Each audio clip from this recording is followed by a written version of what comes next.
I would like to call this work session to order. Today is Wednesday, December 18th, 2024, and it is around 6:40 p.m. So on our agenda is financial audit report. So Dean Christy Owen will be introducing the auditing firm to discuss our final audit report. And a familiar face. Welcome back.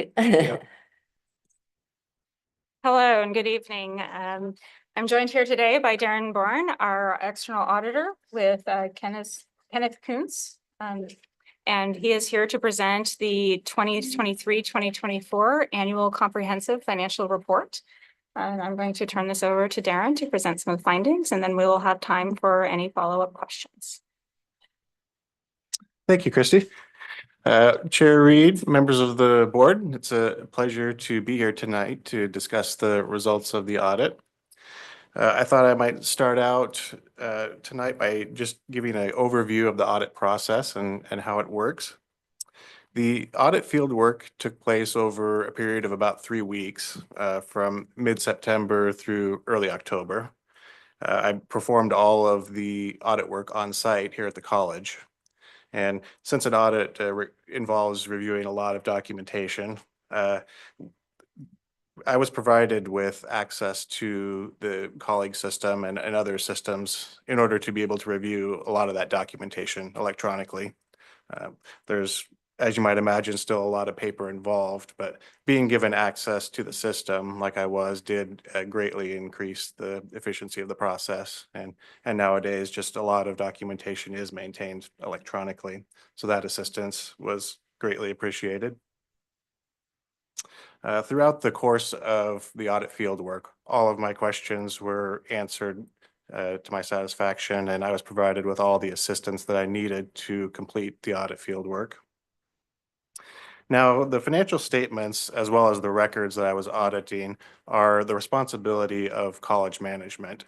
And as the college's external auditors, our role is to come in and review the documentation and ultimately express an opinion on the financial statements and the records based on our work. And I'll be covering the opinions that we issued shortly. I can report that the records were complete and ready for audit when I was here to perform the field work. So at this time, I thought I might just touch on a few financial highlights from some of the financial statements in the report. And part of a report like this is a document called Management's Discussion and Analysis. This section of the report includes condensed information from the financial statements, as well as analysis that's provided by management to give a little deeper understanding of some of the numbers. And another element that I really like about this management's discussion and analysis, and if you're looking at a report, I'm looking at page 20 of the MD&A. One thing I really like about this management's discussion and analysis is that Christy has taken the numbers and separated out of the volatile components or the volatile impact of the accounting for PERS pension liabilities, and also presented columns for the college's operations without that volatility included. And that information can be found in the lower half of page 20. You can see revenues and expenses for the year ended June 30, 2024, as well as the preceding year. And of note here are the second line under revenues is the state appropriations revenue amount. And as you may be aware, there's some built-in volatility with this amount given the payment cycle that the state distributes those funds. They're on a 3-year, 5-year payment cycle, and that can be seen here with $14.4 million recognized as revenue in 2023 and $27.4 million recognized as revenue in the latest fiscal year. Most of that, about $10 million, is just the result of the fourth payment at the end of June 2023 being delayed into the following fiscal year. Another notable item under the revenue section is the bottom, the fourth line called all other revenue. This line shows a decrease of about $6.6 million. And I just wanted to point out that the primary reason for that was the recognition of one-time ERC revenue in the year ended June 30, 2023. So the number in 2024 represents more of a return to typical amounts for that revenue category. And then among the expense categories, without the effect of PERS accounting included, there are really no significant changes in revenues category by category.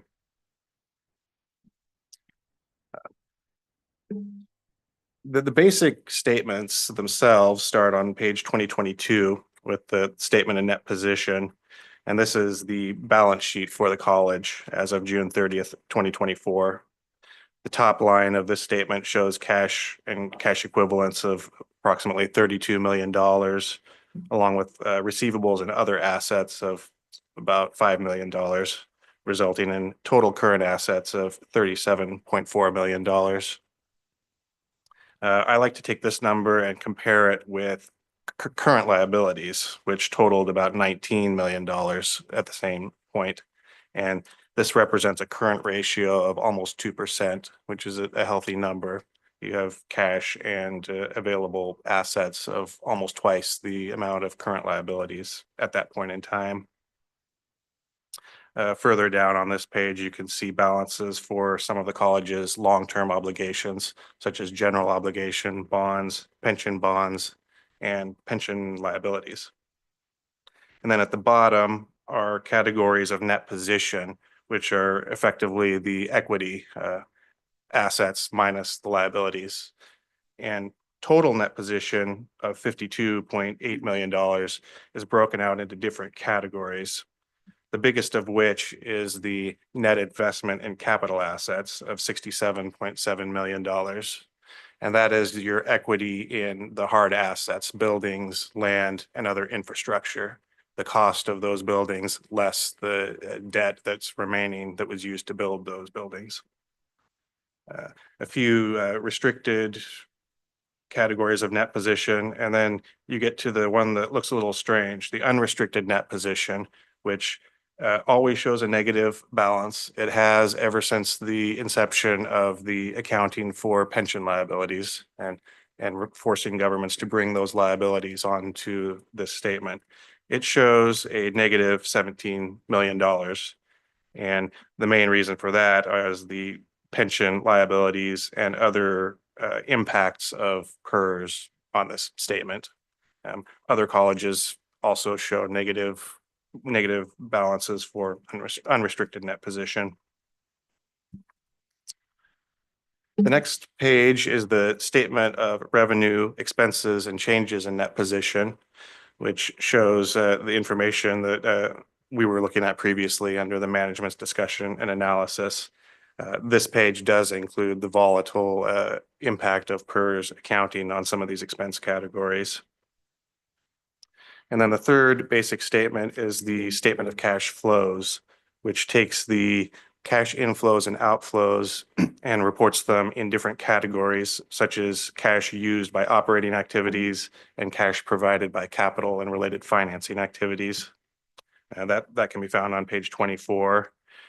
It reflects a cash flow from operations for things like cash received from students and other customers of the college, cash payments to suppliers and employees. These are examples of cash flows from operating activities. They reflect a cash outflow of about $46.7 million for the year. Offsetting that is the next category, cash flows from non-capital financing activities. And under the accounting rules, this is where cash flows from the state appropriation and property taxes are shown. And those are the big offsets to the cash outflows from operating activities. Cash flows provided from these non-capital financing activities totaled a positive $46 million, or an inflow of $46 million. In total, the change in cash from the previous year to June of 2024 was an increase of $437,000. these are the three basic college statements. In addition to these, you'll also find financial statements and note disclosures for the Clackamas Community College Foundation due to the requirements to include component units in the college's financial report. So those statements are found in here in their entirety.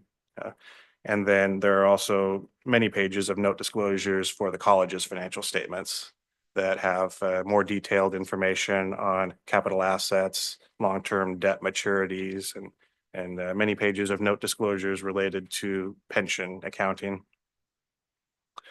Further back in this report, you'll find fund financial statements that have budget and actual information for the general fund and special revenue funds, capital projects funds. That reflects shows the accountability of the college compared to its budget adopted for the year. And finally, there's some required supplementary schedules in the back that show 10-year historical information for pension and other post-employment benefit plans. Now I'd like to just briefly cover the opinions that we issued. The first opinion that we issue is the opinion on the financial statements itself. That's called the Independent Auditor's Report, and it begins on page 12.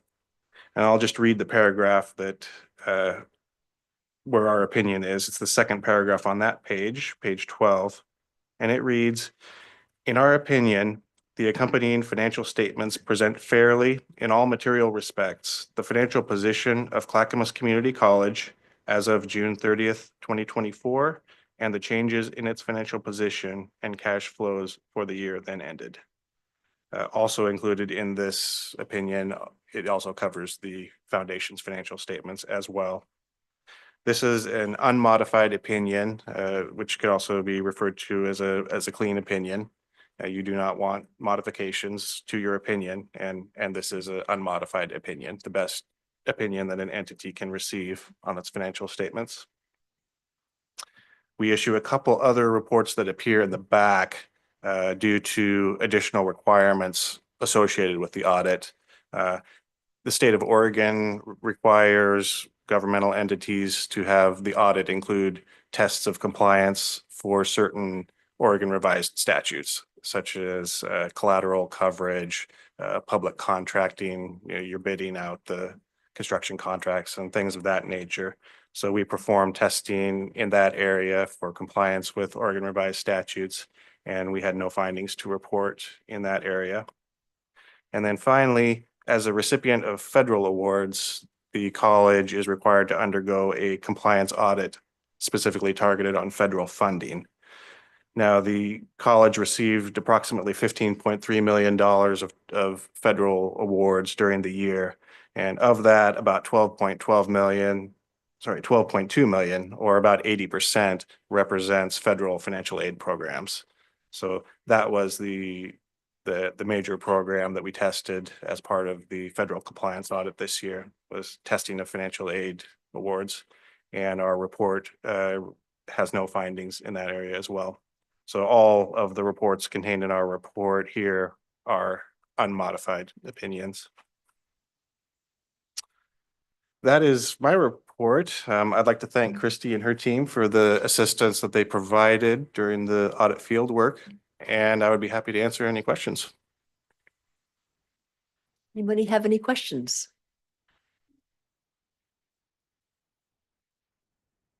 Just a comment. I'd like to see more superlatives in here if I could. High praise. Thank you for your part. Yeah, Just joking. yeah. Thank you for this report and good job, Christy. This is a wonderful report, and thank you for being here again to do it. Give it to us. So are there no more? No, just a comment to Christy. I know how much work this is for you and for the audit team, but in particular for staff, right? It's a lot of work that goes unnoticed, right? There are nights and weekends that fishing stuff up and making things are all set up so when the auditors show up and there's a schedule, you have to be ready for them. Otherwise, some things don't go well. And I understand how difficult that is. So thank you for the hard work to make all that happen. Okay.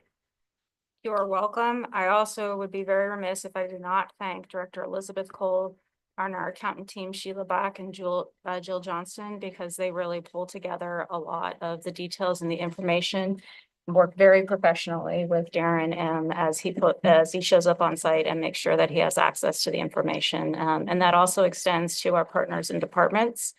As Darren mentioned, we have financial aid, and the foundation and other areas where we are all relying on each other to support gathering this information so we can present accurately how we are good custodians of taxpayer and tuition dollars.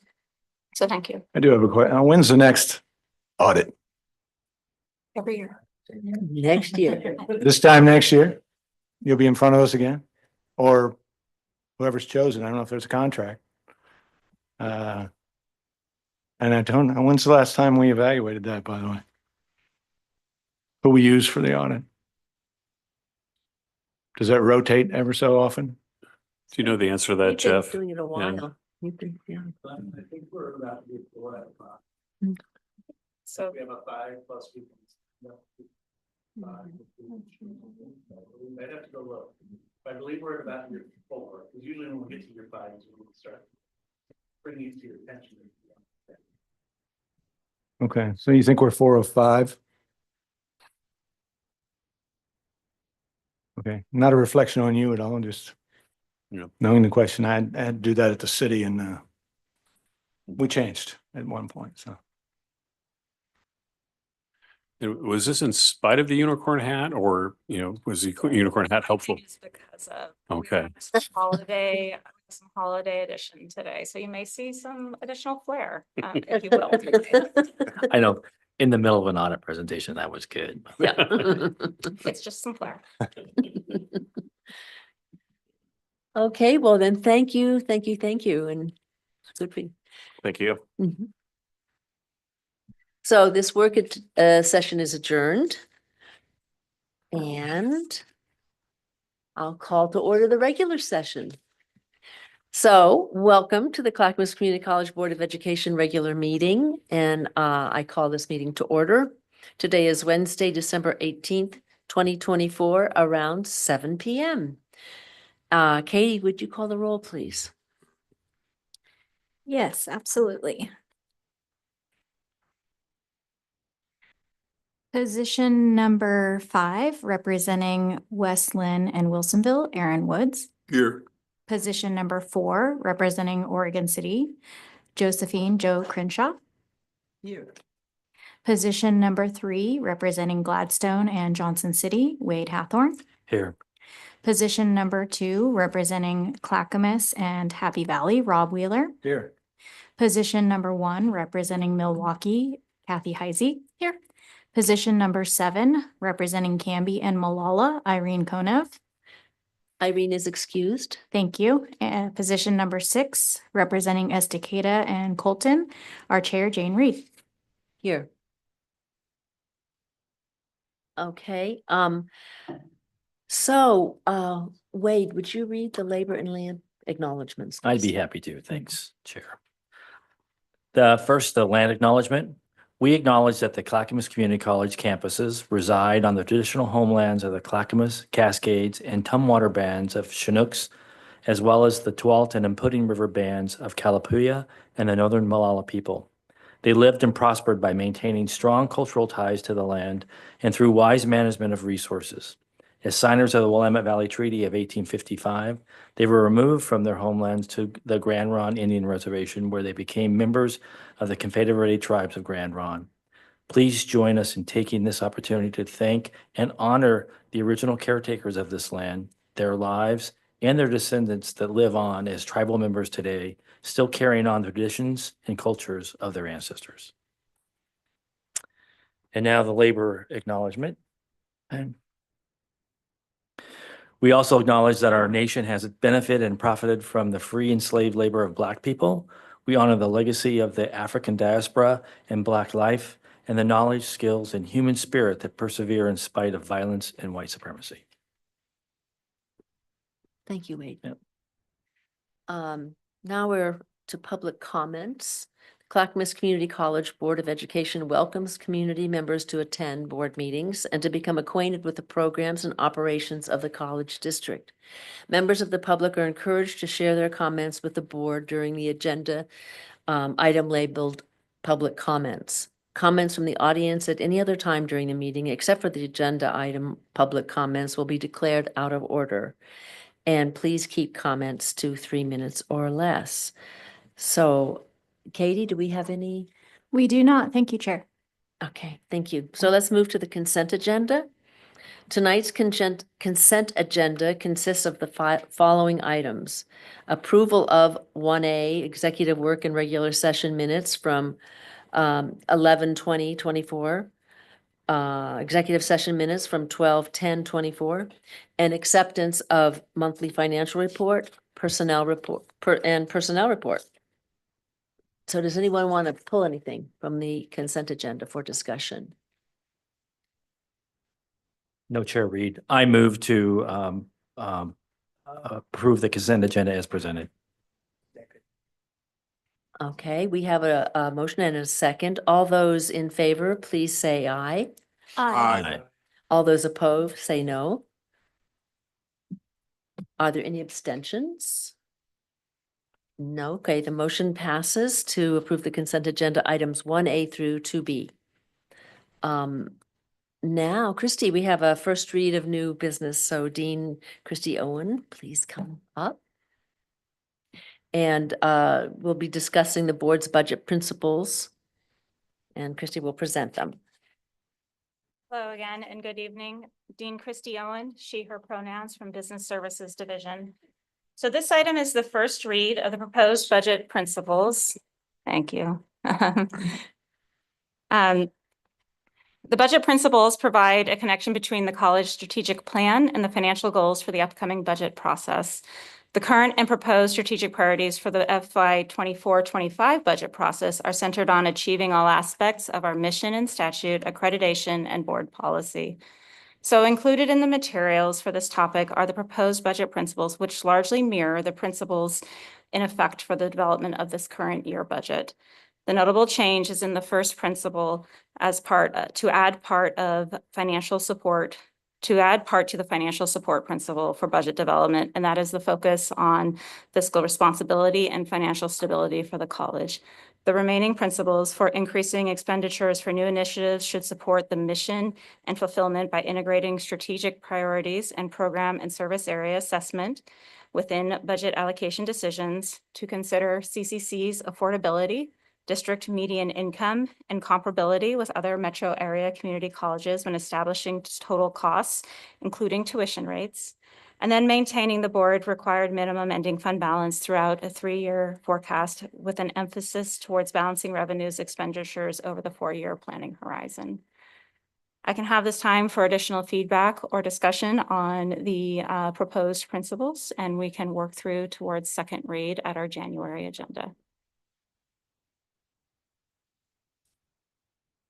Does anyone have any questions or comments or suggestions on additions or subtractions or whatever from these principles? I believe we have used these, haven't we? I mean, for many, many years, they've been strong for us, but have we changed them recently? I don't believe we don't think have. so. I would look to President No. Cook. No, I believe those are consistent, at least the last few years. Yes. Okay, well,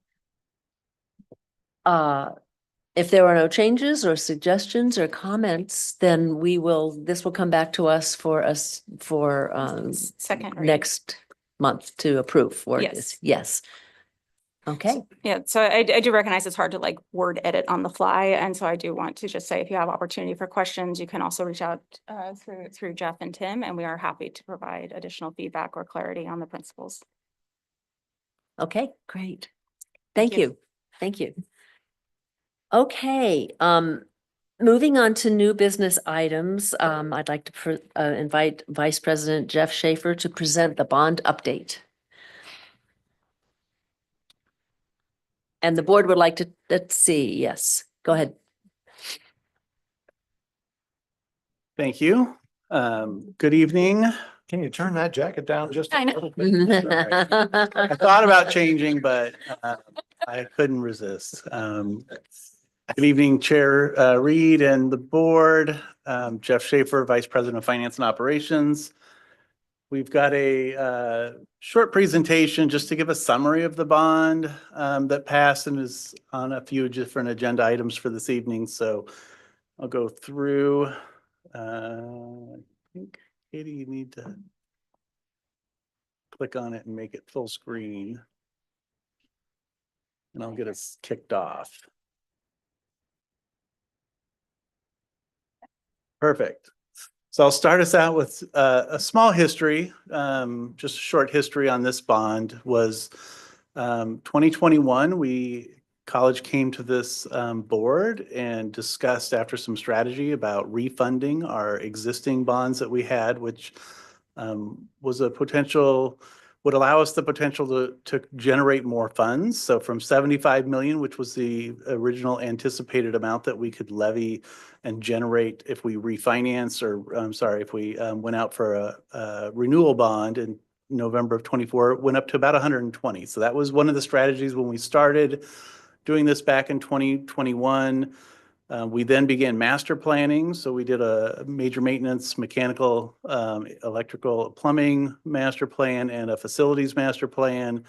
We hired our strategist, Jeremy Wright with Wright Public Affairs in 2022 to really get our timeline going and kicking us off on a large whirlwind that we then started doing presentations to the board. You'll recall in April of 2023 when we came and began really kicking off the pieces of those projects. We actually got our bond development work group together that summer and got that list of projects down to 120 million that we then brought to the board, did a roadshow to educate the community on our bond through that 23-24 academic year. And then we came back to the board in summer of 2024 and filed that resolution to move forward and get going on that campaign. So that's really where we're at up until our election, where we just passed 50.3 to 49.7, as many of you know. So that's a brief overview of the last few years that we've been working on this. I did put together some statistics just in case anybody was curious. This is a lot of these are small districts and there's a little bit of overlap. So you might see some, I was put Oak Grove in there and then this kind of ends here and becomes Gladstone. And then over here, it's kind of Johnson City. So I was trying to parse it out to the best of where I felt like it had natural breaks. But I thought you might enjoy just to see where some of these different areas were at. I will say this is unscientific, but from somebody who's lived here most of my life, been around all these areas, as I was clicking on them and seeing the percentages, what I was really seeing was where you think of a developed neighborhood with sidewalks and streetlights and houses within 100 or 200 feet of each other, we were like 55, 60%. And where you see non-developed 2-lane roads with a gravel shoulder and a culvert and houses 500 feet apart, you were seeing like 35, 40%. And it was just it was interesting to see it as, even in Malala and Estacada, where they weren't high, where there was those residential pockets were closer to 50, 55%.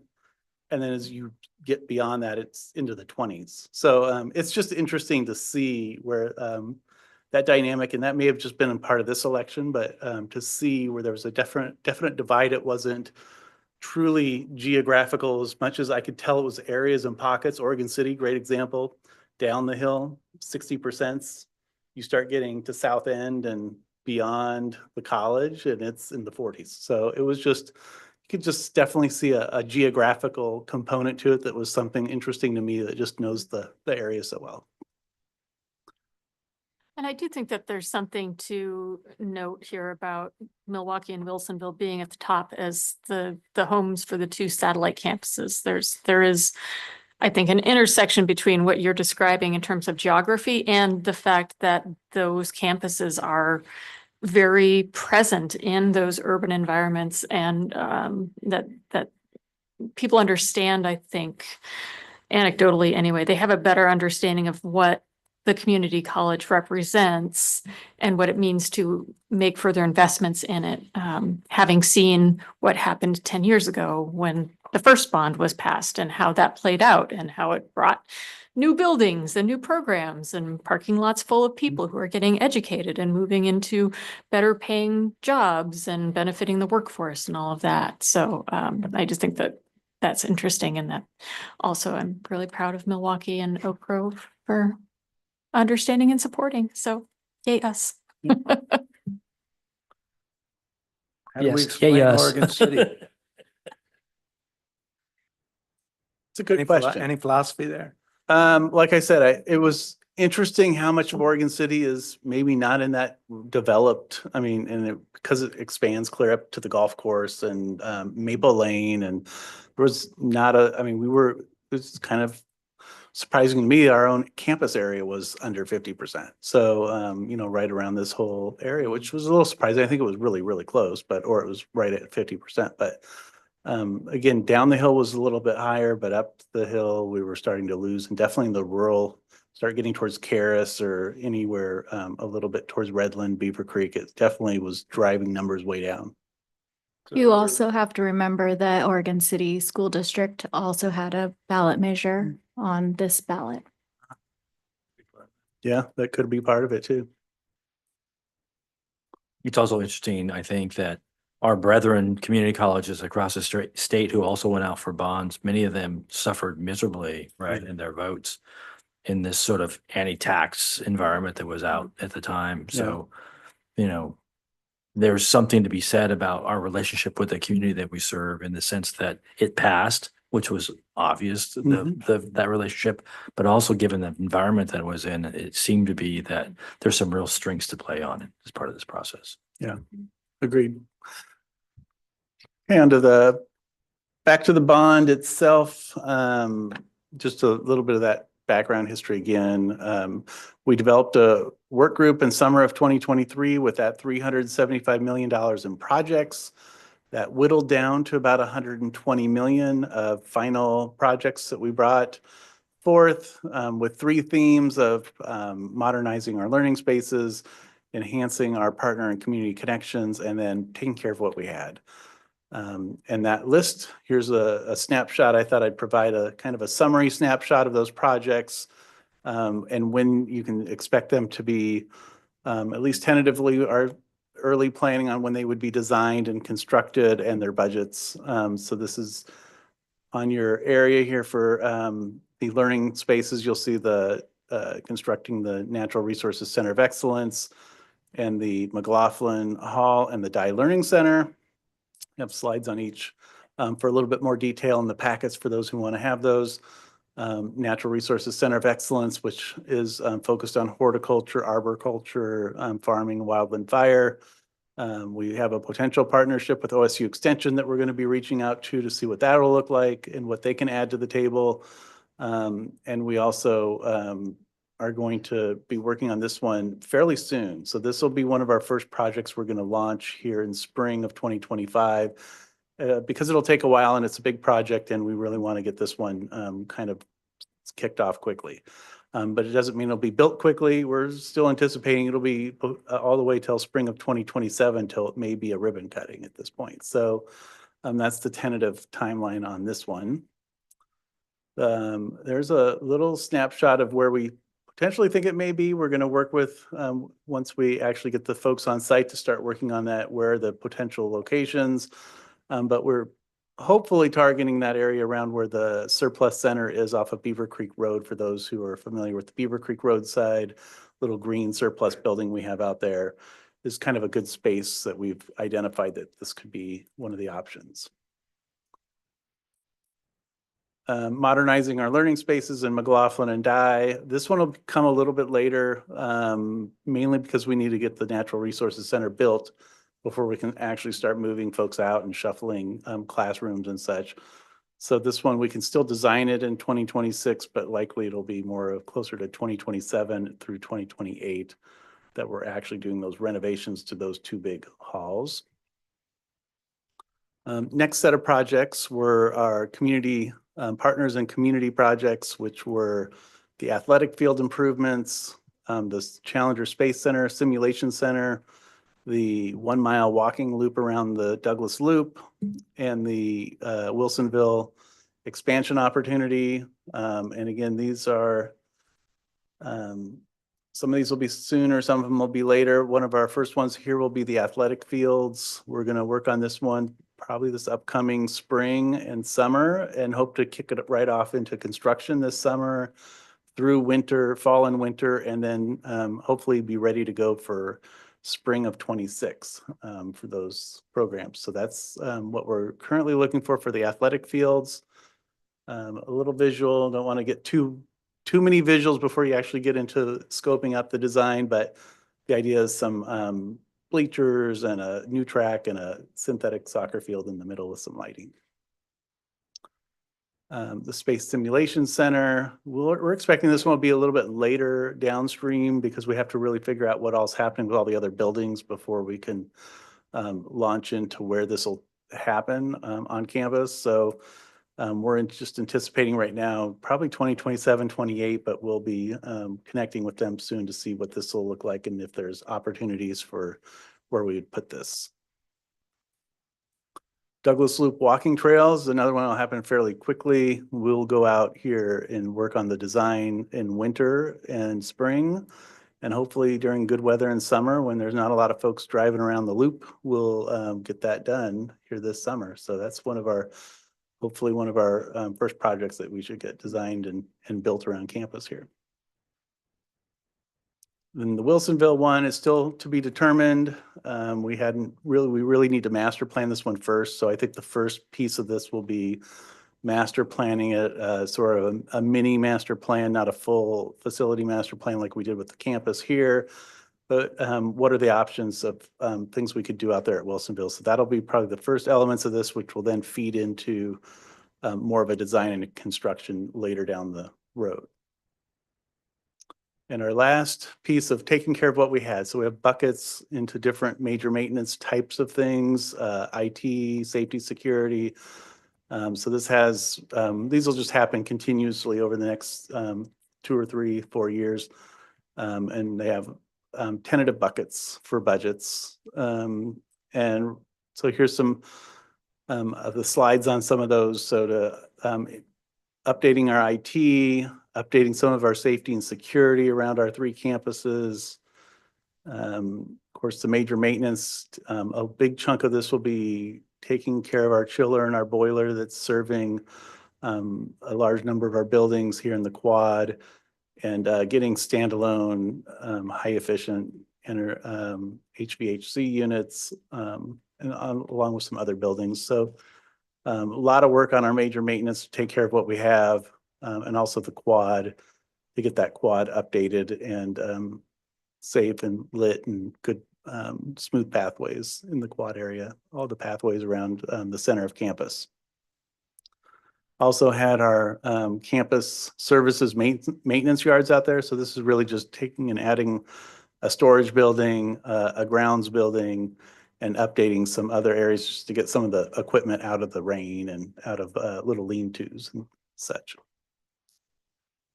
And then lastly, we have some land acquisition. So we did put that into this bond, and we are fortunate for the timing to be able to have some land acquisitions. And I pointed out in the picture here, you can see the area from Beaver Creek Road next to our horticulture area all the way down towards the high school is a little over 30 acres that we're able to purchase using these bond funds. So it's an opportunity to really get some key, as you can see, it's a pretty good chunk of property for the campus. And in that inside off Douglas Loop area for us, and be able to use bond funds for that and not impact your operating funds is a big key for being able to do those things when you can.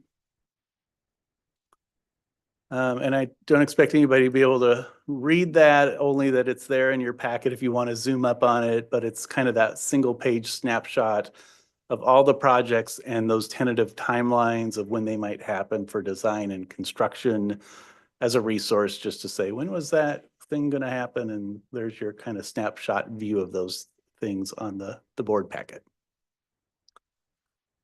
And then the other considerations we wanted to mention were, in 2014, we had some procurement goals. So we had a student applied in integrated learning program called SAIL, which were about involving our CCC students on our projects. We also had a business opportunity achievement target called BOAT, which was around encouraging use of minority, women, and emerging small businesses, veteran businesses on our projects. We met those objectives in the last bond, but we may want to renew or do something similar with this bond. So this would be something we'd be wanting to know probably before we really started getting going in those winter, spring RFPs and some of that procurement that we're going to start doing when these projects really kick off here next spring. So this would be something, if you want to engage in that, then let us know, because we can start looking into those opportunities where you can share any thoughts you have on those. And also the Citizen Oversight Committee is just more of a consideration. Last time it was fairly large, very diverse group of folks, and it really petered out to, I think, about 5 or 6 people who showed up for the last, meetings after 5 years or so. So this may be something we're looking into. What's that size and composition look like, so we can have a good group through this bond. So I think with that, questions? I had a question back on the procurement, the boat program. Yes, I would love to see that personally. And I'm just wondering what sort of steps the college currently takes to identify and sort of activate those small businesses and let them know that there are opportunities here. Yeah, I'd have to probably would have been better off if I'd had Bob with me for phone a friend on some of those. I do know, for those who don't know, Bob has been hired back out of retirement to do a lot of the initial RFP and a lot of this kind of bond creation. He's working on our owner's rep project management group that we're going to bring in and getting that RFP. It's out right now. So he's working on some of that, and I do know that he's talked already about, hey, some of these we could start working on a design for the campus services buildings. I'm only going to use local or minority-owned businesses locally. So I know he's been thinking about it, but I don't know that we have anything like in policy at this point that say, what are our targets for things like that? Yeah. And part of it's a leading question in part just because I know that the Governor's Marketplace is an event that happens twice a year, and it is a huge opportunity to connect as government agencies or entities like community colleges with those minority-owned, women-owned business owners. It attracts hundreds of participants from wherever it's being held. Unfortunately, the one that happens in the Portland metro area just happened in October, so it's going to be a little while, but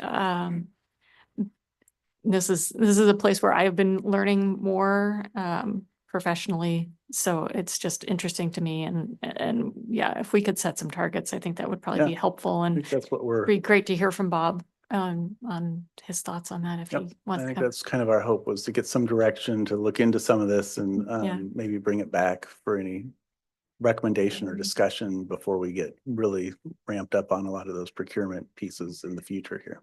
Yeah, and one of the things that I've learned, and Bob may well already know, is that how you design the project, even very early on, thinking about this and determining how you break up the project can really affect the ability of some of these smaller businesses to apply in the first place and be successful.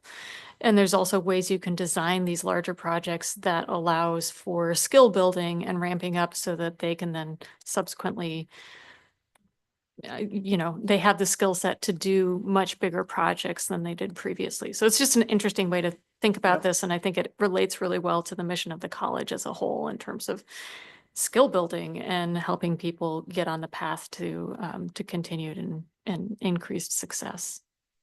I appreciate it. I believe Ron was here, so I know, and Ron and I are working on a lot of that work too with Bob on what this is gonna look like in pieces that we'll be probably bringing to the board for recommendations. So, yeah. Yeah, I served on the Citizens Advisory Committee for the last bond, and I really enjoyed that sailboat aspect especially the opportunities for the students, right, to be involved. And you could see the pride in their activity, and I was grateful that the contractors and others involved were willing to and had the patience to bring in the students and teach them. And they could learn from it. An invaluable experience. And I thought it was a really good thing to do for the community and our student base. I'd like to see it again. I don't remember the numbers and the goals, what percentage could Yeah, participate. And it probably varied by contractor whether they could accommodate or not, but it was definitely a good thing. I'd have to zoom up. I don't know. I think that was our graphic from the road show. Does that have the number? 1,000 hours was a goal and we achieved almost 2,000. So we overachieved in that one. And then, of course, the boat program, we also overachieved, but that was a lot of subcontractors on a lot of those projects ended up being local. Yeah.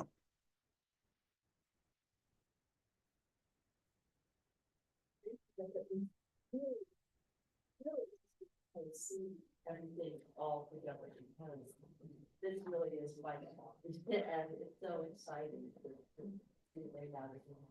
Well, I appreciate it. That was part of my hope, was to kind of give a summary. And also we'll be going along a lot of the, we still have to do a road show after and educate and let our staff know. And so kind of wanted a full comprehensive presentation to get to hone in on for this, because I'm sure this won't be the first time we present. So, Yes. Well, I hope Bob's enjoyed his days of retirement. well, fortunately, he's back. Like he told me, I'll be back 1 day a week. And I'm like, well, how many, you're going to have to be a few more days a week once we start ramping up here. But he's been pretty responsive. So I know he's been enjoying himself, and he's still been responsive when we had like a question come up. So it's been nice. It's good. Okay, thank you. Thank you. Thank you very much. Okay, so the board would like to take this time to show some appreciation and recognition regarding this bond. First and foremost, we would like to thank the voters for successfully passing the bond and continuing to support the work of the college. Every vote counts. I think we saw how important that one is, but yes. So, and next we'd like to recognize the work of individual board members, college administrators, union association leadership, staff, community volunteers, everything that they did on behalf of the college and the Yes for CCC Political Action Committee. Thank you, thank you, thank you, thank you. And let us applaud all of these people that present and not present, but yay. Good. And so now we would like to invite the co-leads of the PAC to please stand up and come forward. And that would be Martha Spires and Wade Hawthorne.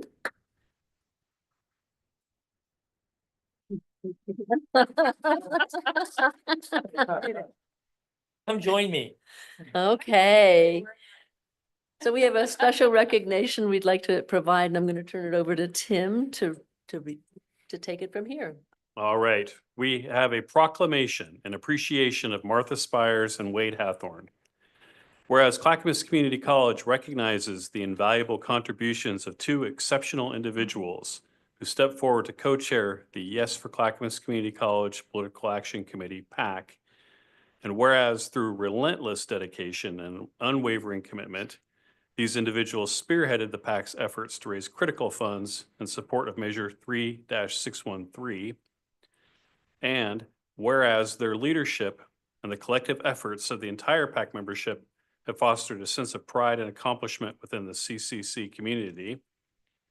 And whereas their efforts have not only contributed to the betterment of our community, but have also demonstrated the power of teamwork, perseverance, and commitment. And whereas Martha Spires and Wade Hathorn, as the co-chairs of the PAC, played a pivotal role in the successful package of the bond measure. Now therefore, Clackamas Community College proudly proclaims its sincere appreciation for the outstanding volunteer work of Martha Spires and Wade Hathorn, their tireless efforts over the last 6 to 7 months to educate and advocate for the passage of CCC's bond renewal have made a lasting impact on our institution. Witness whereof, Jane Reed, Chair of Clackamas Community College Board, I set my hand on this 18th day of December, 2024. And I have a little recognition for you both. So nice. I thought maybe you were gonna name a day for us. Yes, Maybe Every like a year. 3-degree or something. yeah. For my Let me daughter. make sure I've got these correct. You got the proclamation and a certificate Oh, thank you. for each of you. And for those of you who can't see this, there is a golden shovel. Oh, Whoa. wonderful. Hey, thank you. Yeah. Oh, Yeah, no. I will. No, we're gonna make it enough. I guess we are. We got our vote.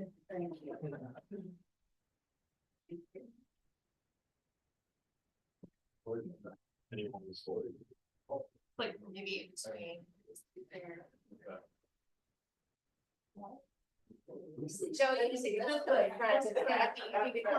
Joe is. Joe, yeah, it's good. It's happy.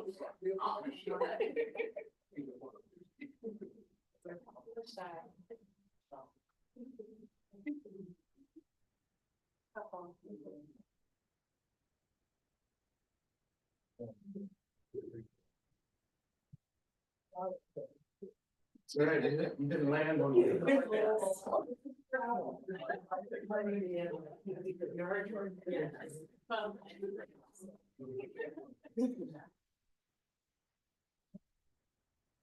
For 5 minutes. Yeah, come on.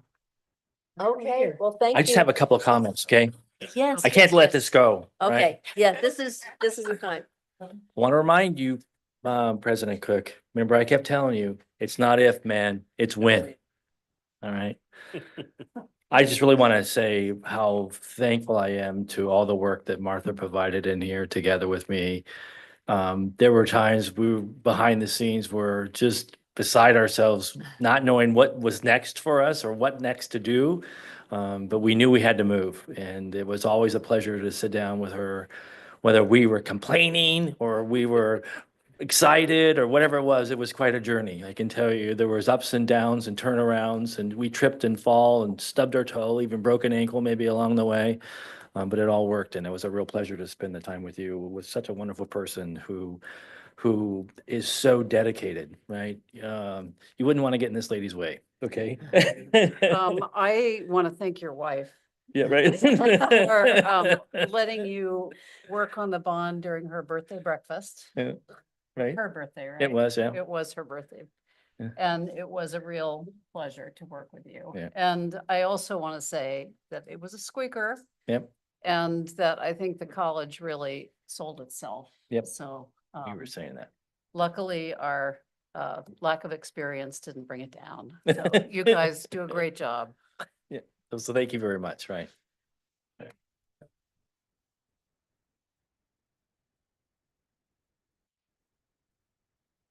So next item on the agenda is resolution number R 2425-11, accepted on the, acceptance of the November, it's the acceptance of the November 5th, 2024 elections canvas from the Clackamas County Elections Office. So are there any questions? This is all in our packet.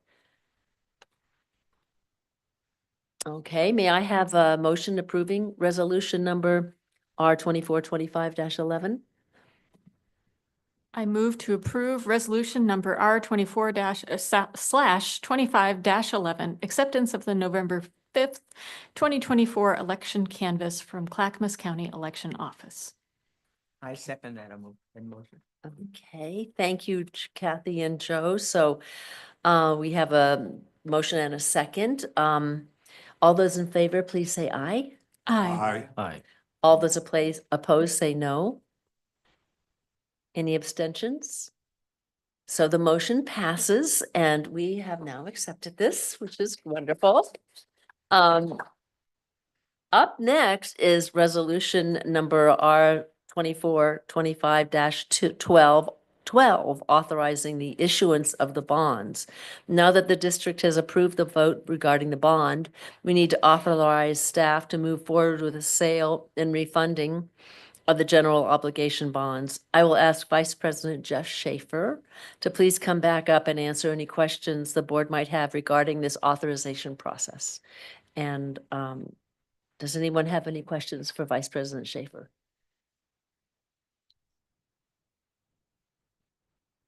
Okay, no questions then. May I have a motion to approve resolution number R 2425-12?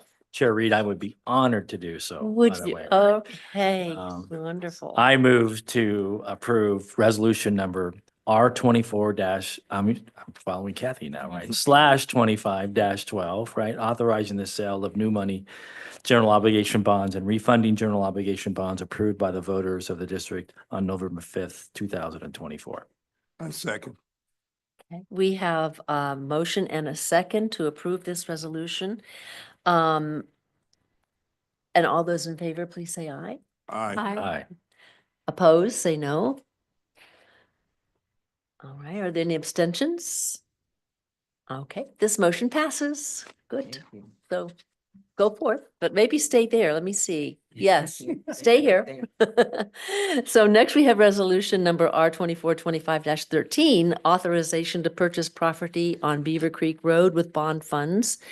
And Vice President Jeff Schaefer, please provide us with an overview and background on the Beaver Creek Bond Road property being considered. Sure. This is this will be our first spending down of the bond funds. It's a 19-acre parcel that I just had on my presentation, as you saw, that's right next to the current property we have by horticulture off of Beaver Creek Road between Douglas Loop and Beaver Creek Road, and right up until about the high school. It's not quite all the way to the high school, but it's pretty close to the high school. So, and if for those familiar, there's a road called Loader Road that comes right into Beaver Creek Road. It's actually right across the street. So if you're driving down Beaver Creek and see Loader Road, you can just look across from that Loader Road that comes in from the other side there and look over and you'll see that's the big open property that we don't have any current plans for, but likely will be available for us to then in our next master plan, see what we could do with that property. Okay, any questions? Just Okay. excitement. Yes, it's just excitement, yes. May I have a motion?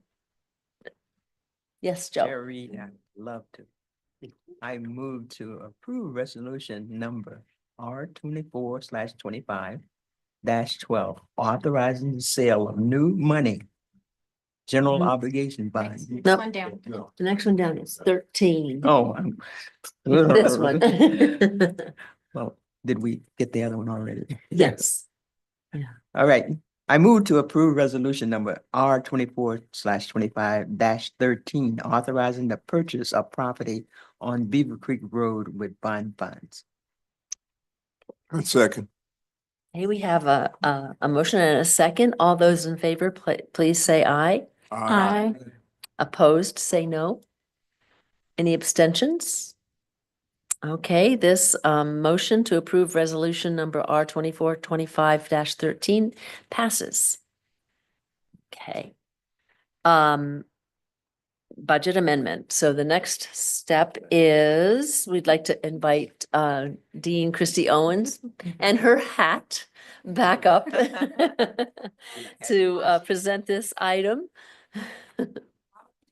Hello again. Good evening. We're here tonight for the 24-25 December budget amendment. We'll have a brief. Use your microphone on. I'm so sorry. Thank you. I'm gonna, I have like just microphone problems. Like this is a thing, guys. So it's not just here. Yes, we do have our brief clap, but spectacular for our NPR friends. December amendment. The purpose of this mid-year amendment is to recognize any final adjustments as identified by our recently completed annual financial report and to adjust for any compliance with ORS and local budget law. So as you just heard from Jeff, there's a new fund, yay. So a big part of this December amendment is actually the establishment of a new fund to collect and record the expenses associated with the 2024 general obligation bonds. So there'll be dollar amounts for debt sale, expenditures and estimates. We're working through bond counsel for timing and final structure. And this provides us the financial authority to proceed and to have the recording of those assets. So that's really one of the primary items that is included in this December amendment. There is a very small $670 adjustment in the general fund from our final audit. As we recall, in September, we brought forward our trial balance to this group. So we had a small adjustment in the general fund and then just over $200,000 in our debt service fund or the 21 fund. This action is more tied to receipt and recordings of interest payments. So that's it's just what we were able to go through our audit, and that was his one recommendation to add that recording from our work in September. The other items are largely technical in nature that are smaller just to ensure that continued compliance with ORS to keep spending within the appropriate categories for our departments. And that's really the overview of this adjustment. So as I mentioned, it's very brief, but it does have some really important and impactful authorizations in there, particularly with the recent voter approved passage. Thank you. Any questions on the budget amendment? Okay, may I have a motion to approve the fiscal year 2024 budget amendment as read by Dean Christie Owen? Try this again.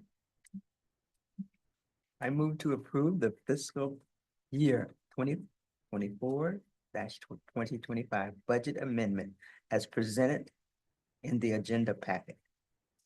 Second. Okay. We have a motion and a second. All those in favor, please say aye. Aye. All those opposed, say no. Any abstentions? Okay, this motion passes. Great, Thank you. go forth. Okay, support of OCCA legislative priorities.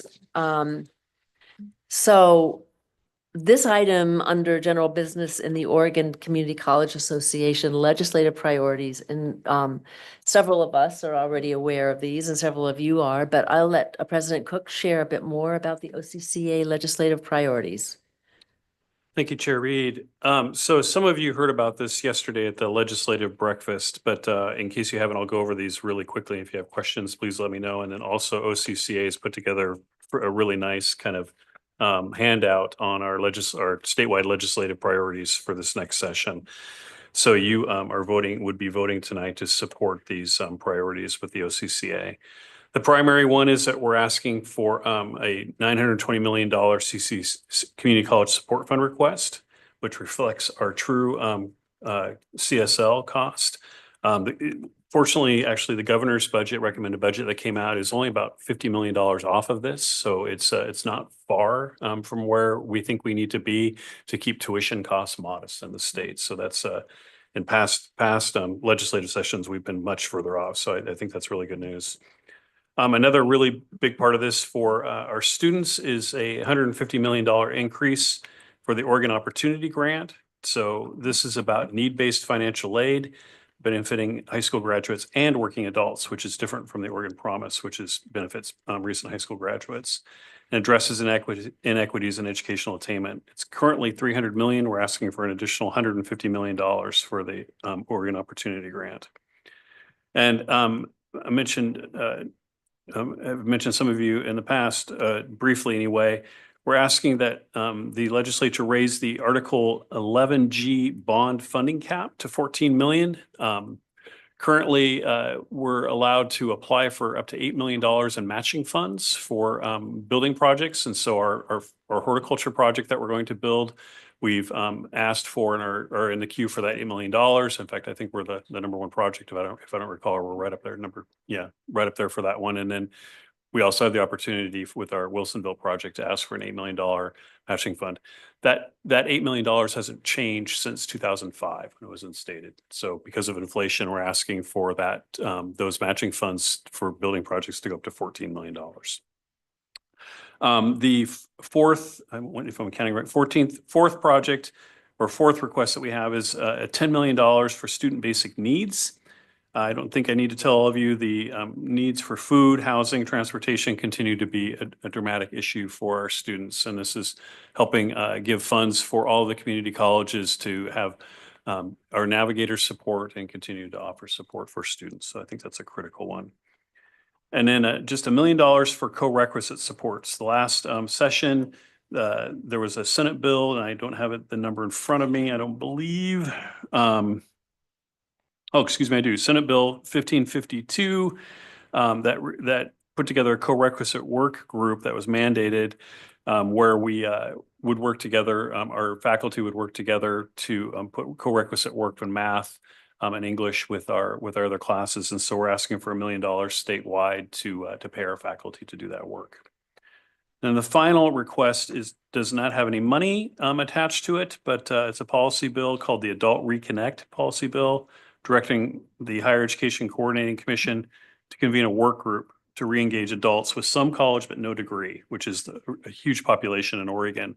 I've explained to a lot of people, you know, these are the folks that maybe started college at 18 and dropped out for some reason, went off, had families, or working, and but never got a degree. And so now maybe finding themselves kind of hitting a ceiling, need more education to really move up. And this convening that we're asking for would help us all kind of do some work around really figuring out enrollment and how best to get these folks with some college no degree back in school. That's it, unless there's any questions for me. One question, how do you feel about the chances of the 8 million versus 14 million? It's a really good question. I don't know that I've had a chance to talk to too many folks about that. You know, what is possible about that. It's been 20 years, and so I think we can make the case for it pretty easily, but whether it's going to fly through, I don't know. I mean, there's so many other competing priorities with the legislature this year. It's hard to say. Was the boost arbitrary or is it based on like inflation? It's based on inflation. Okay. Yeah. Thank you, President Cook. And I just sort of wanted to add to this that a lot of thought and has gone into the making of these priorities. The OCCA's legislative committee, its president's council, its board, it has been these have been looked at and thought about a lot. And so now we get to vote. And I would like a motion in support of these priorities and authorizing me as the board chair to sign the resolution that's in our packet here. Or on our, yeah, it was what Tim just read. So I'll make a motion to support the Oregon Community College Association legislative priorities and authorize Chair Jane Reed to sign OCCA's resolution on the college's behalf. I second. wonderful. So we have a motion and a second. All those in favor, please say aye. Aye. Aye. All those opposed, say no.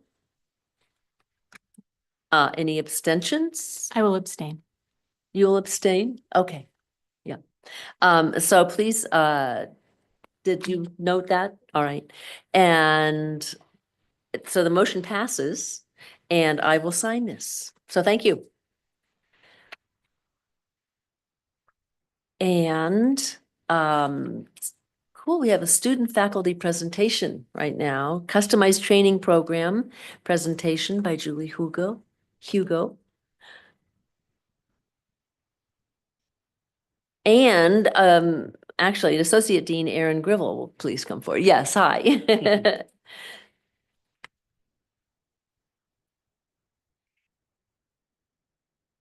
Hi there, I'm Erin Gravel. I am the Associate Dean of Technology, Applied Science, and Public Services.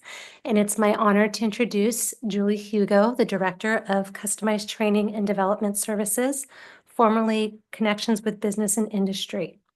Customized Training and Development Services works with businesses, organizations, and companies for providing customized training to their employees on site at their locations.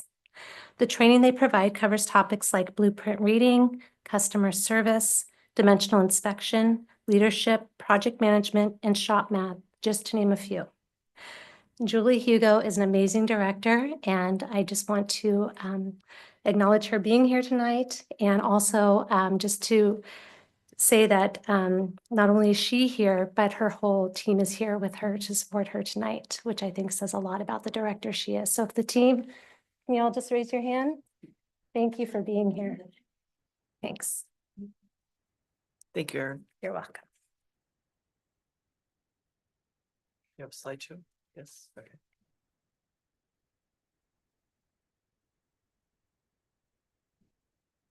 I think mine's on, yes?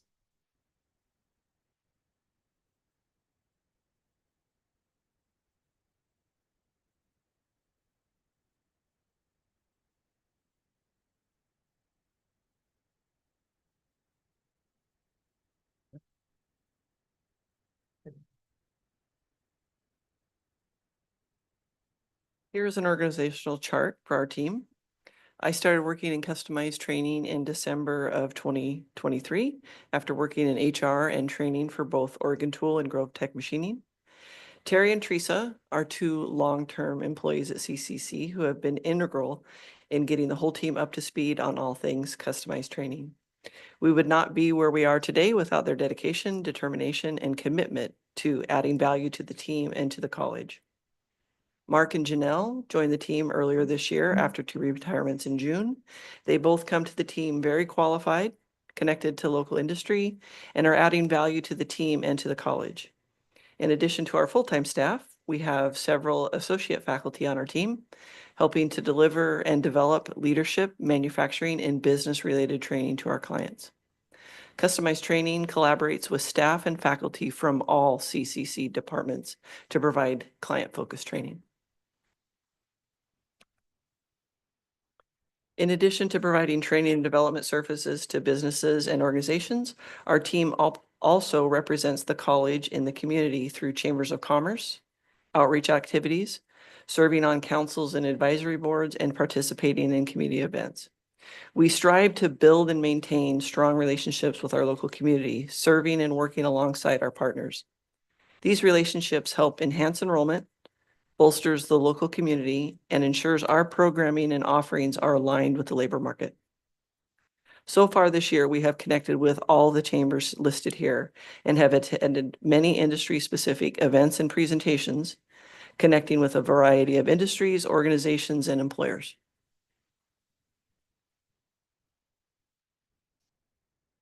Some of the companies and organizations we've worked with in the past year include those listed on the slide.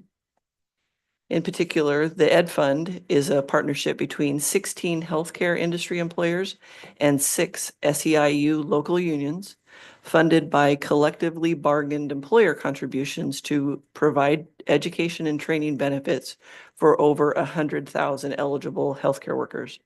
We have provided various classes for the Ed Fund members, including phlebotomy, small engine repair, and horticulture workshops. The Joint Apprenticeship Training Center, Area 1 Inside Electrical, is a program that trains employees to become electricians. They have hired CCC to provide short workshops to enhance the skills of their instructors. We wrapped up Introduction to Training Adult Learners in August, and we'll be instructing tips and tricks on engaging adult learners later this month. The Oregon Youth Authority is a state agency that works with incarcerated youth. We just completed a juvenile criminal justice course for 2 of their facilities and are working on a wildland fire project. They are a new client this year, and we have begun providing college credit to current students in their programs. Customized Training and the Fire Science Department are working together to collaborate with OIA and a fire science program for Eastern Oregon. SawStop is an American table saw manufacturer which features an automated braking feature to help prevent saw blade injuries. In response to rapid growth within the company, they sponsored a Leadership Essentials program for their managers and supervisors.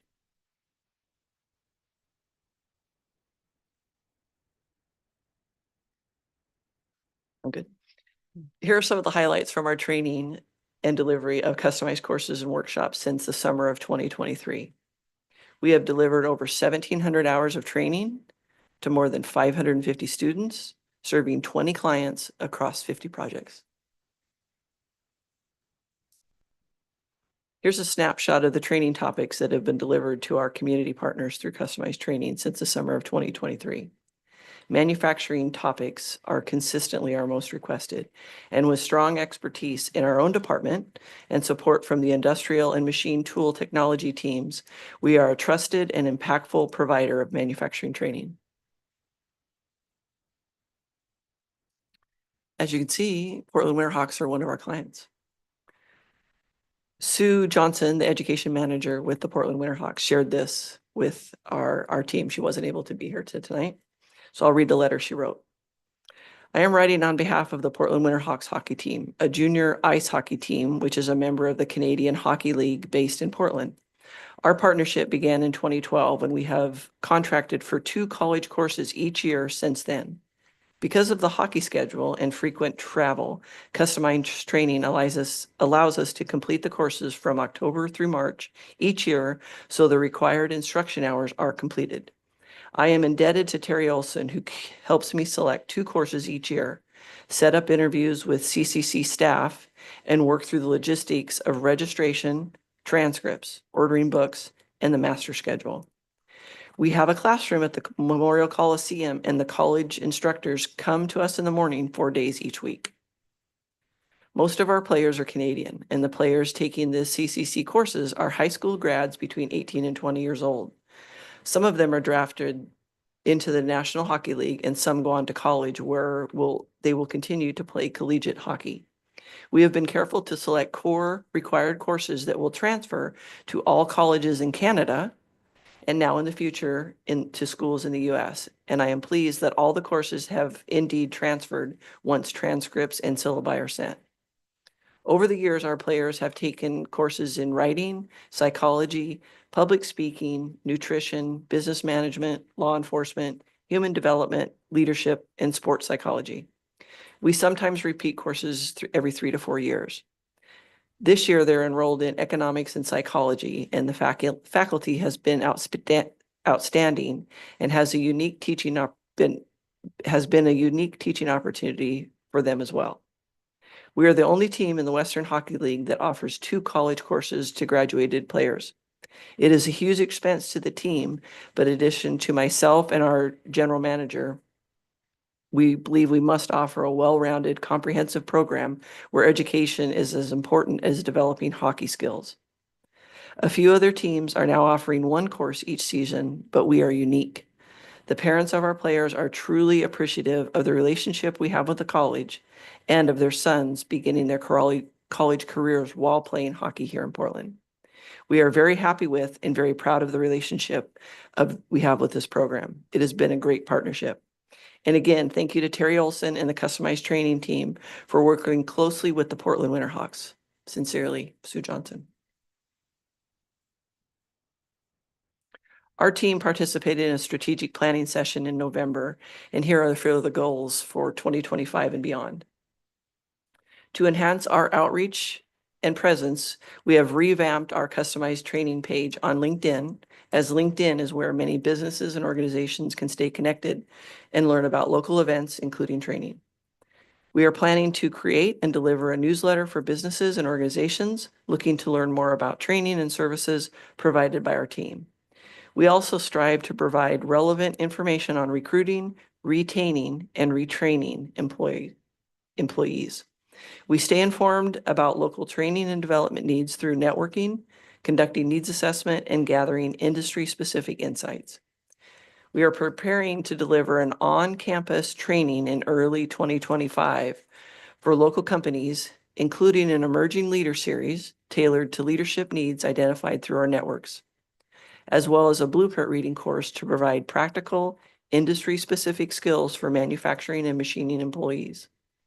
We are working on new approaches and ideas to help generate revenue and add FTE to the college. So how can you as a board help? You as board members can help customize training and the college in these ways. Promoting our work by helping to inform businesses about our department and our services within your community and your local business circles. Connect us with employers by utilizing your personal and professional connections to introduce us to businesses that could benefit from our customized training programs and services.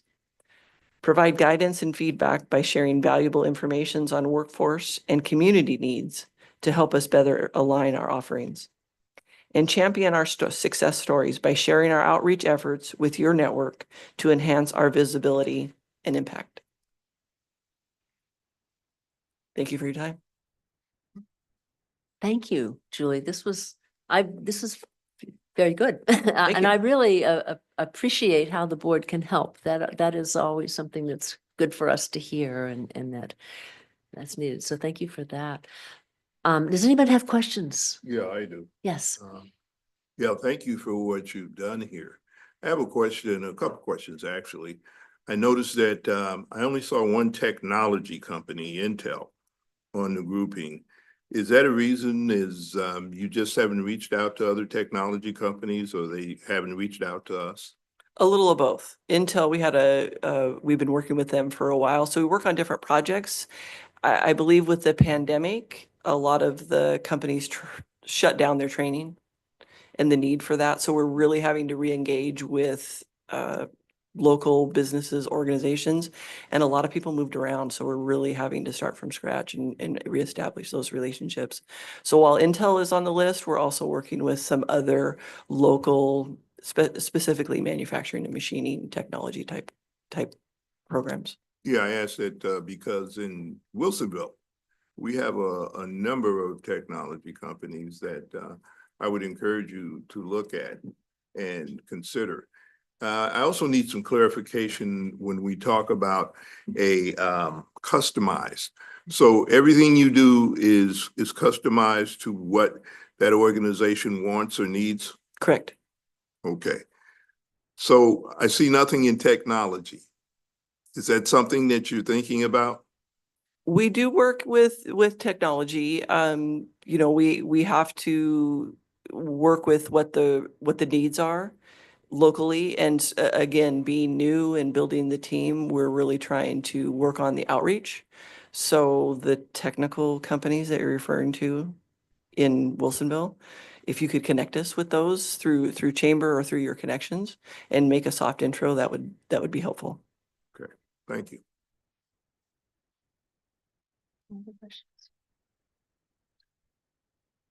This is great, Julie. If you have guidance for us on how we can successfully set you up if we're doing outreach, what's your version of an ideal conversation a board member might have with a business that is doing manufacturing or some other small business that, there's a lot of food production companies in my district, for example. So how would I get them excited about taking advantage of what you're offering? I think part of that is listening to what their struggles are. And sometimes it may be training or keeping people, retaining employees. And by investing with employees on training, whether it's customized or something off the shelf that we could deliver directly to their employees, I think being a listening ear, and when that need comes up or part of that conversation comes up, then connecting them with us. Yeah. Okay, great. Thank you. I have another question for you. And so you create some of this training just specifically like from scratch. Yes. Is that right? For what Correct. people, but then you say you also have some off the shelf things that you just offer or have found that you offer again and again? Yes, Is that right? Okay. That's true. Okay. Yes, for example, when I worked for Oregon Tool, which is a local manufacturing company, we really wanted to offer credit courses. So we would request whatever the college was offering, 2 credits or 3 credit courses in blueprint reading or GD&T. We would have the instructor come on site and teach those courses. In some cases, it's a specific proprietary type training. So we'll work with some of our instructors to develop the content. So sometimes it's very specific and kind of proprietary that it's, we wouldn't sell that or deliver that to another company, but we continue to do that year after year with some clients. Okay, thank you. Yes. Yeah. Any other comment?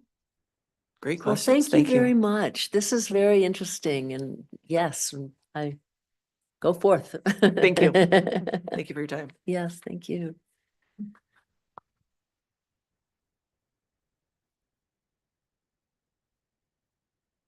Okay, we are now ready for association representative reports and comments. So Associated Student Government. She's virtual. Okay, Stephanie Dale, okay, yes. And we don't see her though. She will show up. There she is. Hi, Stephanie. You've been, yeah. So thank you for joining us virtually tonight. And we understand that Bethany Day has been voted in to serve the remainder of the year as ASG president. And tonight might be your last report from your, to the board. Is that right? Right. It'll be my last report to the board, but I will still be here in support of Miss Bethany. But you guys will get to see her beautiful, familiar face. All right. So thank you for your your work as ASG president and your continued work as vice president going forth. And it's been really a pleasure having you here, coming to us from Lapine, which is fascinating that you've done so much of this great work with the college from such a distance. I mean, you've gotten all of your coursework that way and you've been very active in student government. And I just find that to be unique. So thank you for your doing of that. So do you have a report you want to share with us tonight? Yeah. Since we're on break, we don't have a big report this time, but I got news today that we finished winter grant application awarding, and we were able to award every single student who applied.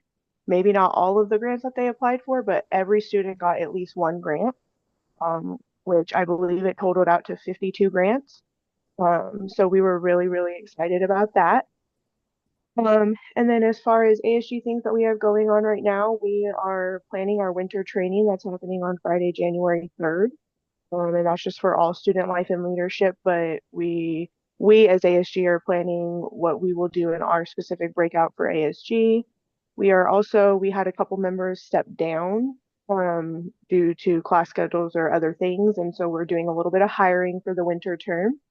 And then we have a couple events that are right at the beginning of winter term. We have, of course, Welcome Week, which is partnered with another part of the college. And then we have our club's fair, which will be on January 14th and 15th. We're doing a 2-day event this year. We're going to serve I think it was tacos that we agreed on tacos one day and a hot cocoa bar the second, and just kind of really bring all the resources of CCC together. And then on top of that, we're also going to be doing a clubs connection the following week, where we kind of bring all the clubs together so that we can see if there's anything that they can do to partner with each other to kind of bolster each other. And that was what I had. Okay. I'm interested in what some of the grants were for the 52 grants that you gave out. What were students asking about? So the grants.asg, we actually partner with the foundation on a lot of them. Transportation, textbook, veterans, childcare, fees grant, materials grant, and gas. Good, that's good to know. Thank you. Thank you. Of course. All right. Thanks a lot. Thank you. So classified, Jennifer Pope, there you are. Hi. So I understand that you have stepped up to into the role of president for Classified Association. And thank you for taking on that role for your willingness, and we appreciate that you're able to be here tonight.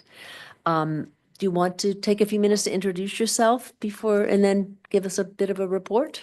Yeah, I don't actually have any real report tonight, but I did want to take a minute to introduce myself. I have stepped in for Kelly at this meeting before, so some of you may know me from there's been other things. I have been with Clackamas for 15 years. So I've been around and served in the union in an elected position for 12 of those years. 12, maybe 13. And for the last couple of years, been vice president under Kelly White. So I just wanted to take a minute and introduce myself and let you guys know that I am happy to be able to step into this role and serve my union in this way and CCC, and look forward to working with everybody. So next time I'll have a more formal report. Okay, well, thank you. Yeah, thank you. Nice to see you. Okay, full-time faculty. Chris. Yes, you are. Thank you for being here tonight. And you have a report. Yeah, I know you have there was a great one in our packet. Did you have some more? I just wanted to bring a couple of those things to your Good. attention in short form. Yeah, so my name's Chris Konichka. I'm the full-time faculty co-president with Lars Campbell. And I just wanted to group them together a little bit. We've got a few faculty we're highlighting this month who have been presenting at conferences, including Dawn Hendricks from the Early Childhood Education Department at the Association for Orientation, Transition, and Retention in Higher Ed Conference. That was in Portland this fall. And further afield, Yvonne Smith from Human Services presented at the 2024 Open Education Global Conference in Brisbane, Australia, on an open educational textbook that she created for Human Services during her most recent sabbatical leave. And as well as Melissa Jones from journalism, not only presented at, but helped plan and execute the Build a Better Journalist Conference directed at students in journalism, along with faculty from Portland State University. So that's one category. Another one this time I wanted to call out is students that are attending conferences. Music department sent one student to the Production Playhouse 2024 Women in Recording Industry Conference in Tennessee, where, and if you are interested, I mentioned in here, there's a report that was written up for the department, which funded half of the travel and the student paid for the other half, about their experience. And it's really encouraging and captivating. It's like a small retreat for songwriters and musicians, and the kind of hands-on experience that she got there, including job offers from, you know, people in the recording industry in Nashville. It's very, very exciting. And another was from Lucas Hahn in Communications, recognizing Isabella Villagomez, student who presented at the National Communication Association Annual Conference in New Orleans, where she presented a paper that she wrote in COM 126 here at CCC last year. And this really stood out because all the other presenters in this category at the conference were PhD students doing their PhD research. So we're right up there. And from horticulture and myself, I just wanted to show the role we're playing in building community. We've been doing 40 plus years of our holiday party, where we invite students, staff, families, and have everybody for a catered meal during the final exam week. It's usually a Thursday. By that point, they're all wrapped up and people have a chance to come and enjoy. We have door prizes, we have food and camaraderie, and it really helps build a nice sort of cohort environment that I think is unique. And here on campus as well, we got Jill Freeman from the Center for Teaching and Learning, led 10 faculty in the equity-minded syllabus design faculty learning community this fall. It was really well received. People have requested an additional course of that type to explore equity-minded course policies in addition to syllabi in the future.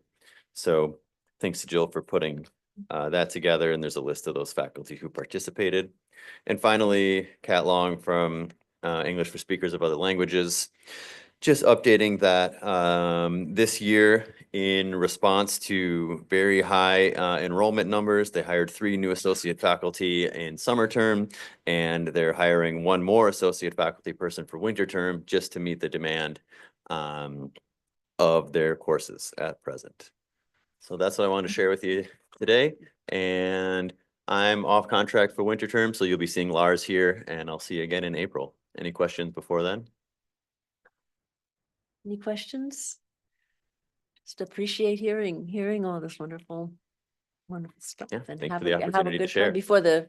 before the seeds start sprouting. Is that what you get? That's to- right. I'm on a spring, summer, fall calendar right now, given the growing season and the way the classes fall for that. It just, I'm full-time in summer when most others aren't. Well, we'll see you in the spring. All right. Okay, see you then. thank you. Okay, I think associate faculty, Christopher Zimmerly Beck is not here. I do not believe. Okay, so no report from that tonight. But now we can go to college reports. So Dr. Cook?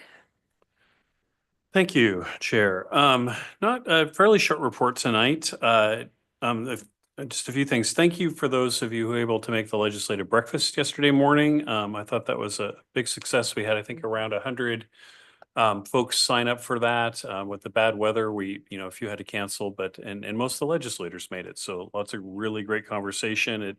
It kicks us off well, I think, for before we go in and really start advocating strongly for some of our legislative asks that you heard about earlier. And, this is the second year that we've done this in conjunction with all of the school districts.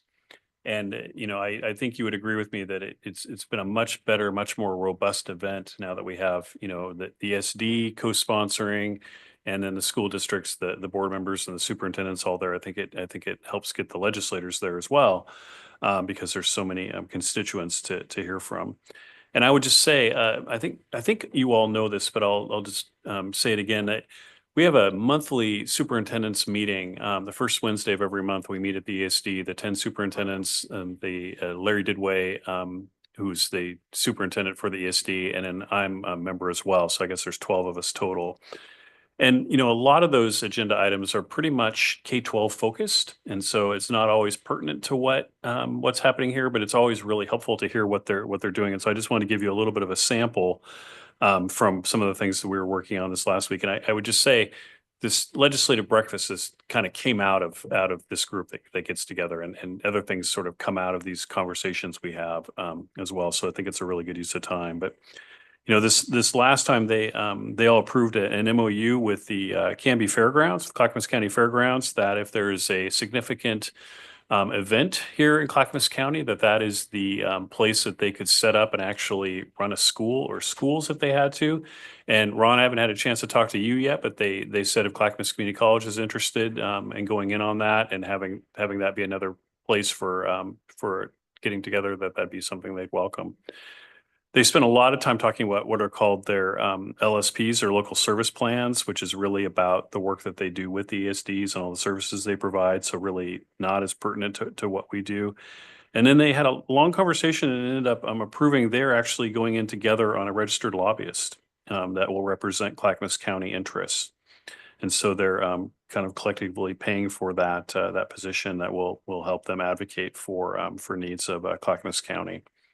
And then we typically go around the room and just talk about hot topics and things that each of the districts is working through. And it's quite interesting. Some of about the work that we're leading, the college is leading around rural CTE programs. And, we've been working now for a year with Colton and Estacada and Molalla and Canby to really figure out how we can offer our career and technical education programs in places in the southern parts of Clackamas County where those students can come. And so getting together again and talking with those folks and figuring out how to do that has been been really a productive use of time. North Clackamas is one of the biggest school districts in the state. You know, it's a huge district, and you have Colton, that's just the tiniest, you know, little one. And so it's the needs of the different districts in there is pretty fascinating.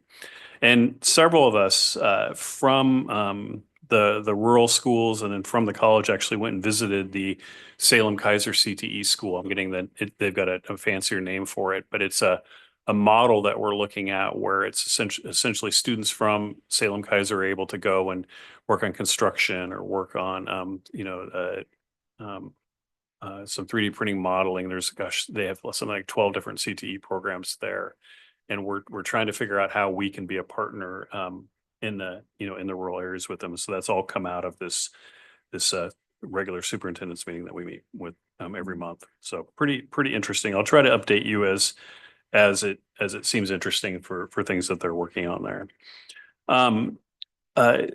Also this year, I'm part of the American Leadership Forum, Oregon, which is a group of statewide leaders throughout the state of Oregon, where every month we visit a different part of the state. I'm the only higher education person on that. There's 18 of us. We were in Grand Ronde a week ago, Sunday, Monday for 2 days.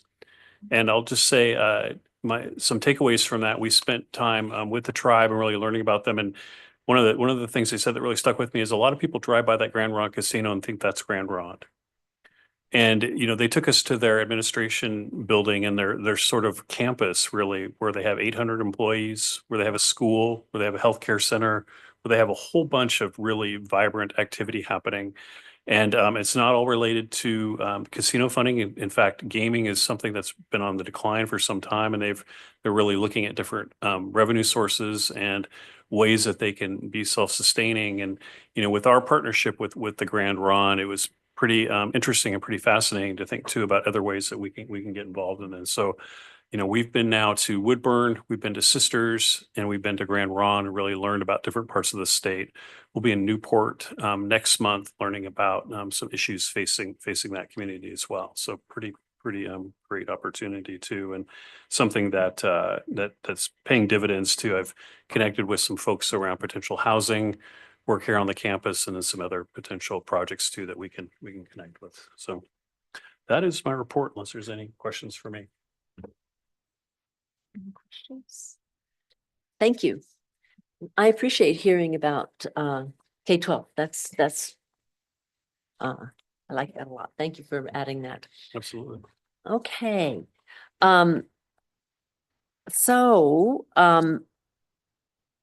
Board Chair Business Report is next, and we're going to be doing the College President's Evaluation Public Statement. So we as a board, every year, we evaluate our president, and we have conducted this performance evaluation tonight in executive session, and would now like to read the letter that we have read, a public statement about the president's evaluation, and we're going to take turns reading it piece by piece. So, and this will be published in the agenda packet for the next meeting for anyone to see. But so this is the president's evaluation public statement, December 18th, 2024. Joe, would you begin? The President's Evaluation Public Statement, December 18, 2024. The Clackamas Community College, CCC, and/or the College Board of Directors, the board, conducts a performance evaluation of the presidents annually between October and December. This year, the board agreed upon a revised evaluation tool designed to create a more focused review of the president's performance in a variety of key organizational aspects, from leadership to student success. We are committed to developing an evaluation tool that both provides clearly defined metrics for success tied to CCC's strategic plan and integrates input from the broader college community. This communication is a summary of the findings from the current review process that included feedback from board members and President Cook's own self-evaluation. The board concludes that President Cook's performance over the last year has exceeded expectations and has made substantial progress on the board's priority focus areas. He served as a key contributor to the successful bond campaign, often leading the outreach to businesses, individuals, and community organizations throughout CCC's service area. The board unanimously supports President Cook's advocacy for the institution's strategic DEI priorities and its objective to create a warm, welcoming, and inclusive learning environment open to the entire community. The board acknowledges President Cook's continued work in building relationships with elected officials, stakeholders, and organizations at all levels, including those locally. For example, locally, Providence, Willamette Falls, Intel, Oregon Tool, and various school districts. This past year, President Cook was honored with 2 invitations to the White House that recognize his contributions to and advocacy for community colleges. This summer, President Cook plans to run to each of Oregon's 17 community colleges in an awareness and fundraising campaign, an example of his selfless dedication to the mission of community colleges and their role in improving the quality of life in communities throughout Oregon. The board would like to recognize President Cook for his leadership in attracting high-quality faculty and staff and raising the prominence and capability of key educational and service units. Additionally, he provided crucial support for the college's climate survey, which will provide a comprehensive examination of employee perceptions of workplace and learning environments at the college. The board anticipates that it will provide a strong foundation and guide for future actions supporting student success. The board also believes this work and related activities will lead to improved measurement of key outcomes and organizational performance. As partners in the work of connecting our communities with the college, the board requests President Cook broaden the periodic sharing information related to ongoing initiatives at the college through monthly updates and quarterly meetings with board members to keep them better informed. The board also encourages President Cook to focus on the following areas in the coming year. Item number 1, increase recruitment and enrollment through a focus on the college's strategic enrollment management plan, working towards a goal of 5,800 FTEs. 2, define and elevate student completion through the college. 3, work towards the vision of Clackamas Community College as a community hub for Clackamas County, continuing to partner with appropriate organizations that share CCC's mission towards student success. And finally, 4, ensure long-term financial stability, sustainability. President Cook has the board's full support and utmost gratitude. He is an innovative community college leader at the local, state, and national levels. We are grateful to be working with him to meet the challenges of the future. So thank you. Thank you. Thank you, board. Yes. Okay.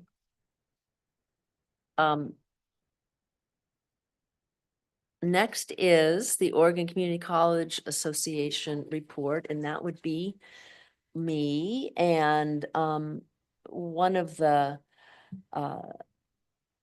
President Cook read the statement that that we just approved.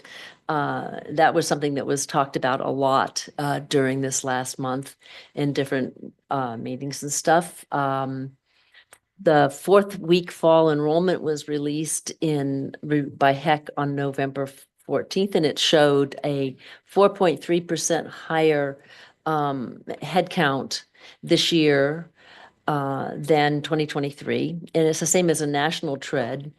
The number of FTE students is also higher in 2024 at 21,897 students, which is a 7% increase over 2023. So that's great. That's happening. It's happening here and it's happening throughout the state. Enrollment is increasing.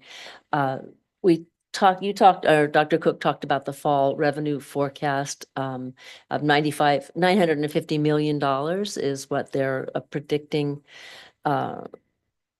will be using, and it's going to probably trigger the kicker law. And state economists predict Oregon will send roughly $1.8 billion back to Oregon taxpayers based on this kicker law. So I think that is something that I think is going to be talked about a lot. The OCC board met December 6th at Mount Hood Community College as one of their quarterly meetings. And I think there's not a whole lot more to say. I'm kind of getting babbling here, so I will go more quickly. One of the other things is Lunch and Learn webinars are happening in January. They're going to pick up again, nothing in December. It will be about legislative priorities and how community college stakeholders can prepare to be effective advocates.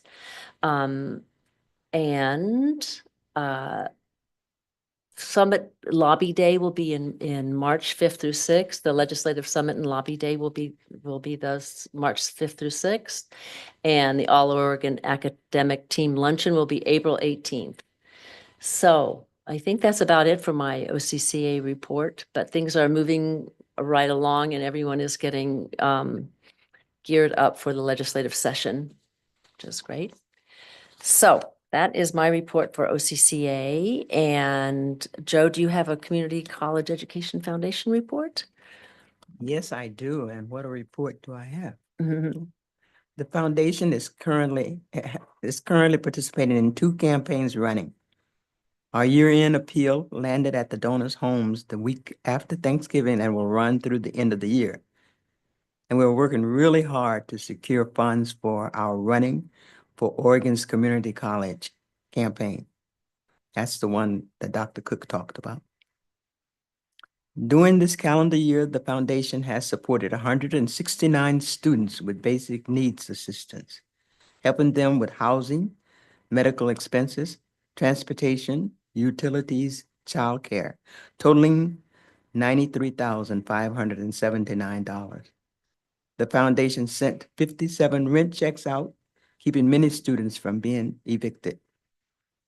As of December the 12th, 2024, the foundation has raised $1,268,000, which is a 20% increase over last year.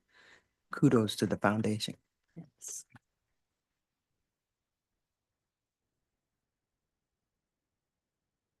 Okay, and Board of Education community reports. Anyone want to jump in? And yes, Aaron. Yeah, I want to share with everyone that had a meeting with the incoming mayor of Wilsonville, Mayor-elect Sean O'Neill. And the meeting was at his request and basically to talk about some of the things that he's interested in. And one of the key areas, of course, was the campus in Wilsonville, which he has always supported previously in his position on the Development Review Board. So he wanted me to know that his support of CCC will be steady. And he also wanted me to know that whatever we can do to develop that campus there, that he and the city of Wilsonville support that. So I was very happy to hear that, and we're certainly going to take him up on that wonderful offer and see how he can help us to move forward there. So that's what I wanted to share. Great, thank you. Thank you. Yes. Yeah, Chair, I don't necessarily have a report from my community, but I did want to make a couple of comments. One, I want to make specific thank you to the endorsers of the bond. There were a number of them were really important political persons that were advocating for the bond, businesses, a wide array of people that joined in, and I think that made a big difference. So I don't know that we necessarily thank them specifically tonight, but I really want to thank those endorsers. They have to go out of their way to do that. There's work to actually have to do that endorsement.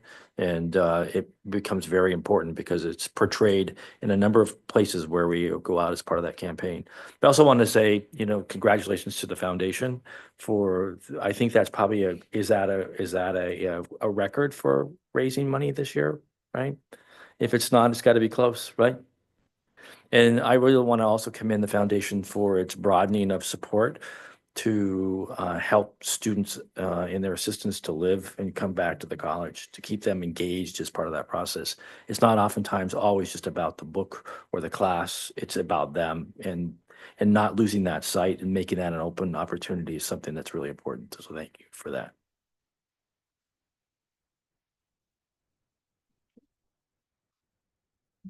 I'll just mention the legislative breakfast. I tend to enjoy those. I'd love to see it continue.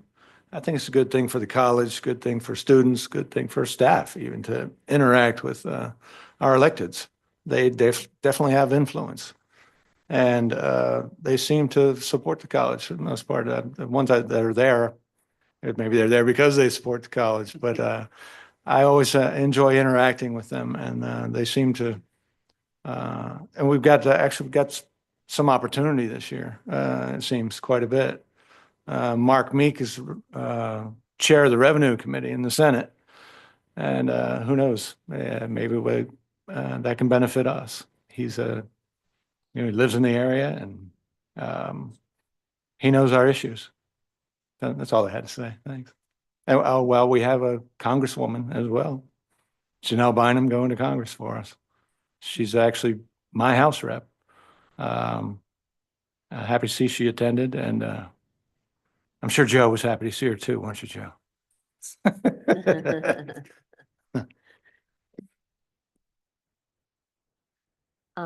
you have anything that you wanted to know? No, I just wanted to say, the Saturday marketplace is absolutely beautiful. It was pouring down rain when I was in the marketplace the other day, cold, but it was crowded. People were buying stuff, and I saw our communication leader back there with a bunch of things and coffee. But if you ever have the opportunity, go out and support them. It's really a job well done for them. Is that the Oregon City Saturday Market that you're No. talking? No, Farmers market right here. that's what I meant, the Oregon City Farmers Market or the farmers. Okay, yeah, yes, it is. I find it that way too. I don't have a whole lot to report except for that I did attend the Oregon Leadership Summit. Several of us went to there, which was very interesting. Many years I've been going to that, and I always find it, I come away learning an awful lot about our state and about what makes it run and what its needs are. So it's inspiring. The bond celebration event was fun, and also I agree about the of breakfast was wonderful, and I was at a table with both the superintendent of Estacada Schools, and Deborah was there, and a really remarkable student was there, and two board members of the Estacada School District were there. And it was just so interesting having a conversation with all of us talking about just a lot of commonalities and what K-12 needs and how it can work with our community is working with the college. So I appreciated being able to do that. So I guess that is my report, and if no one else has anything, if there's no further business, the Clackamas Community College Board of Education meeting is adjourned. So, and wait a minute, let me do this. And happy holidays,